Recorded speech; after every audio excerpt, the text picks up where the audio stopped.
On a déjà eu cette impression bizarre que le sol bougeait sous nos pieds. Eh bien, et si ce n'était pas qu'une simple impression? Le sol que l'on croit si solide est en fait un puzzle en mouvement constant, un ballet planétaire d'une lenteur qu'on peine à imaginer. Pour nous, la Terre, c'est le symbole même de la stabilité. C'est le fameux plancher des vaches. Mais en réalité, cette perception est une illusion.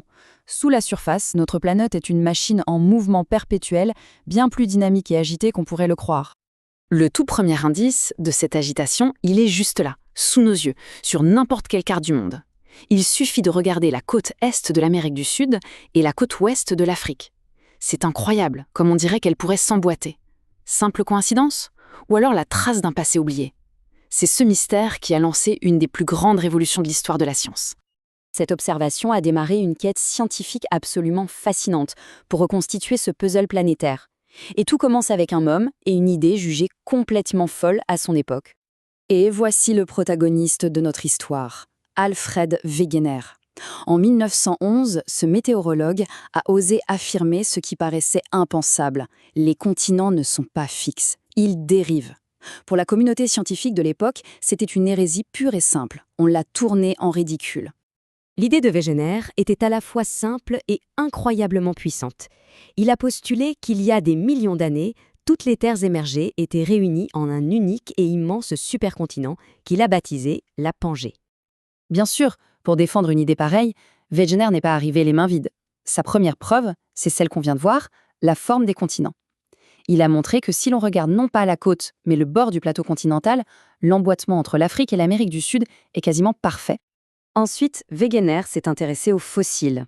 On a retrouvé des fossiles de reptiles terrestres, comme le Mésosaurus, ou même de certaines fougères, à la fois des deux côtés de l'Atlantique, mais nulle part ailleurs. Comment ces espèces auraient-elles pu traverser un océan?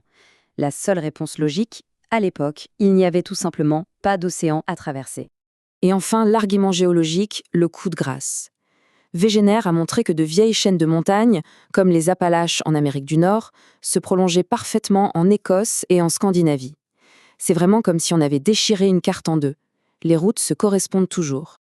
Malgré toutes ces preuves accablantes, la théorie de Wegener butait sur une question toute simple, mais pour lui, insoluble. Quel moteur, quelle force titanesque pourrait bien pousser des continents entiers à travers la croûte terrestre? Sans réponse, sa théorie a été mise de côté pendant des dizaines d'années. La réponse à cette question, elle se cachait là où personne n'aurait pensé la chercher. Pas sur les continents, non, mais au fond des abysses. Un monde qui était alors aussi méconnu que la surface de la Lune. C'est après la Seconde Guerre mondiale, grâce au sonar, qu'on a pu cartographier les fonds marins. Et là, on a découvert une cicatrice monumentale qui parcourt tout le globe. Une immense chaîne de montagnes sous-marines, la dorsale médio-océanique. Et cette découverte allait absolument tout changer. Le mécanisme est en fait assez simple et élégant. Il faut s'imaginer la dorsale comme une faille géante. Du magma remonte constamment des profondeurs. Au contact de l'eau glacée, il se solidifie et crée de la nouvelle croûte océanique. Ce nouveau plancher agit alors comme un tapis roulant qui pousse de chaque côté les roches plus anciennes et avec elles les continents. La preuve ultime de ce tapis roulant est venue de l'âge des roches. En fourrant le plancher océanique, les scientifiques ont eu une véritable révélation. Les roches sont toutes neuves, juste au niveau de la dorsale, et elles vieillissent de manière progressive et symétrique à mesure qu'on s'en éloigne.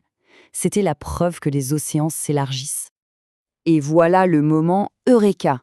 Wegener avait raison sur le fond, mais il s'était trompé sur la forme. Les continents ne sont pas des brise-glaces qui fendent la croûte océanique. En fait, ils sont juste des passagers, transportés passivement par l'expansion de ce gigantesque tapis roulant sous-marin.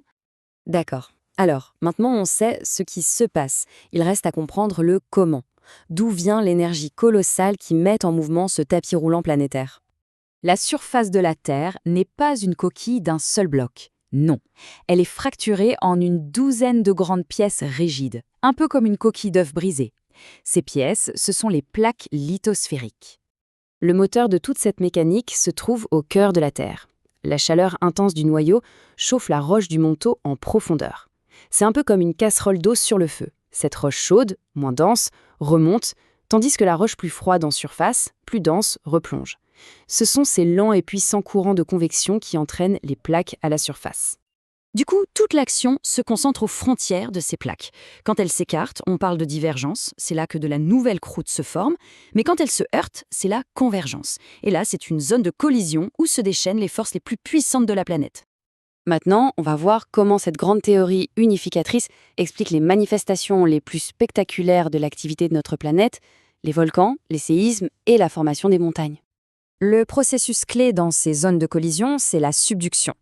La plaque océanique, qui est plus fine et plus dense, se comporte comme un sous-marin et plonge sous la plaque continentale, plus légère. Ce plongeon n'est pas du tout fluide, il se fait par à-coups, ce qui libère une énergie phénoménale sous forme de séisme. La tectonique explique aussi pourquoi il y a deux grands types de volcanisme. Au dorsal, où les plaques s'écartent, le magma remonte directement. Il est fluide, pauvre en gaz, et ça donne des éruptions plutôt calmes et fusives, avec de longues coulées de lave. Par contre, dans les zones de subduction, la plaque qui plonge emporte de l'eau avec elle. Ça fait fondre la roche différemment et ça crée un magma visqueux, collant et saturé de gaz. C'est un véritable bouchon de champagne qui, en sautant, provoque des éruptions explosives et dévastatrices. Et enfin, la naissance des montagnes. C'est le résultat ultime de ces forces. Quand une plaque océanique plonge sous un continent, elle le compresse et le racle, ce qui forme des chaînes volcaniques comme les Andes. Mais quand deux continents se percutent de front, comme l'Inde et l'Asie, la croûte n'a pas d'autre choix que de se plisser et de s'élever, créant les plus hauts sommets du monde, l'Himalaya.